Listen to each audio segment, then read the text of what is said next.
먼저 한 가지 질문을 드리고 싶습니다. 나는 성령 충만한 삶을 실제로 살고 있는가? 우리는 정기적으로 예배에 참석하고 성경도 읽고 기도도 합니다. 그럼에도 불구하고 삶의 변화가 미미하게 느껴지거나 영적으로 무기력하고 하나님이 멀게 느껴질 때가 있습니다. 오늘은 그 이유를 함께 살펴보고 성령 충만한 신자들의 공통적인 7가지 습관을 정리해 보려고 합니다. 성경은 에베소서 5장 18절에서 이렇게 말합니다. 술 취하지 말라. 이는 방탕한 것이니 오직 성령으로 충만함을 받으라. 여기서 충만함을 받으라는 선택이 아니라 명령입니다. 성령 충만은 특별한 몇 사람에게만 주어진 옵션이 아니라 모든 신자를 향한 하나님의 기준입니다. 이제 성령 충만한 삶을 살아가는 이들에게 공통적으로 나타나는 7가지 습관을 하나씩 살펴보겠습니다. 대부분 사람들은 눈을 뜨자마자 스마트폰을 확인하며 하루를 시작합니다.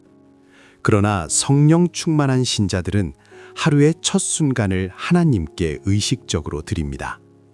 짧더라도 이렇게 고백하며 시작합니다.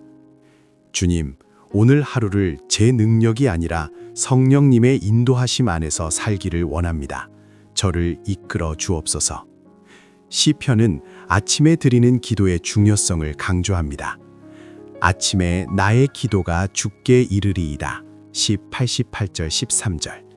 아침에 내가 주께 기도하고 바라리이다. 시 5절 3절. 하루의 주도권을 하나님께 의탁하는 이 작은 습관이 하루 전체의 방향을 조용히 그러나 분명하게 바꾸어 갑니다.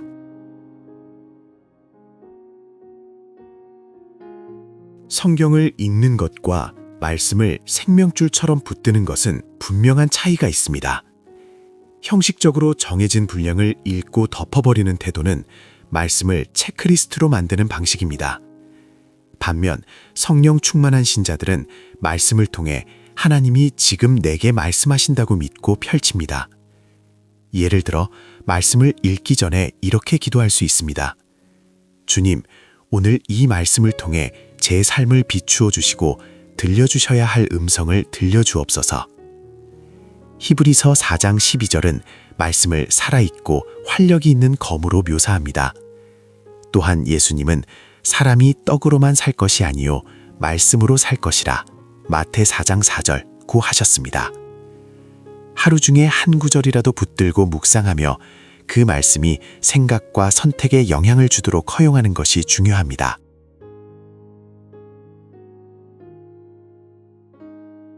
많은 사람들은 기도를 하나님께 요청사항을 말하는 시간으로만 이해합니다. 하지만 성경적 기도는 하나님과의 관계 안에서 이루어지는 대화입니다. 대화에는 자연스럽게 말하는 시간과 듣는 시간이 모두 포함됩니다.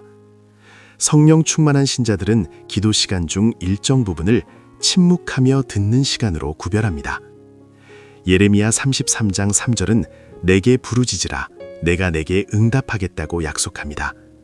또한 엘리야 이야기를 통해 하나님께서 세미한 소리로 말씀하신다는 것도 볼 수 있습니다. 왕상 19장 12절. 실제 적용으로 기도 후 3에서 5분 정도는 말을 멈추고 마음을 조용히 하여 성령의 감동과 생각을 살펴보는 연습을 해볼 수 있습니다.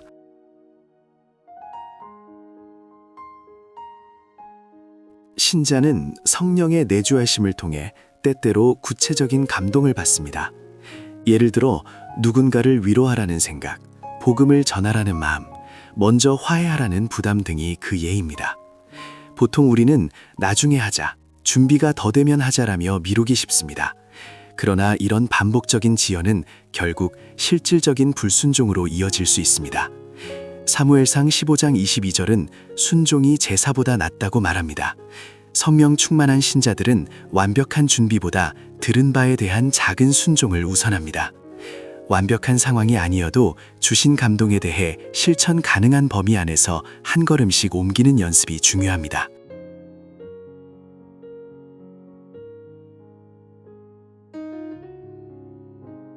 성령의 역사는 우리 안에서 일어나지만 우리가 두는 환경은 그 흐름에 큰 영향을 줍니다.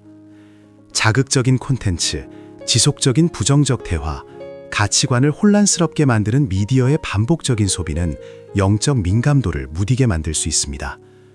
성령 충만한 신자들은 자신의 눈, 귀, 마음을 통해 들어오는 것들을 의식적으로 점검합니다. 잠언 4장 23절은 모든 지킬 만한 것 중에 더욱 내 마음을 지키라고 권면합니다.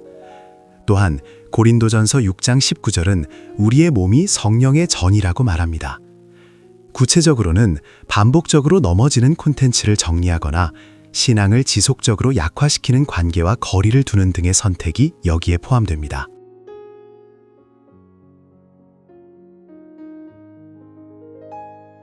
신자는 완전하지 않기 때문에 죄를 짓기도 하고 상처를 주고받기도 합니다.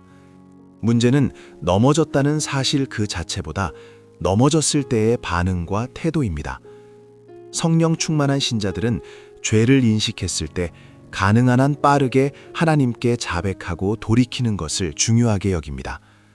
요한일서 1장 9절은 우리가 죄를 자백할 때 하나님께서 용서하시고 깨끗하게 하신다고 약속합니다. 또한 용서하지 못하는 마음은 하나님의 은혜의 통로를 막는 장애물이 될 수 있습니다. 에베소서 4장 32절은 우리가 그리스도 안에서 용서받은 것처럼 서로 용서하라고 권면합니다. 용서는 감정의 동의라기보다 하나님 앞에서의 의지적 선택으로 시작됩니다. 감정은 그 선택 뒤를 따라오는 경우가 많다는 점을 기억하는 것이 도움이 됩니다.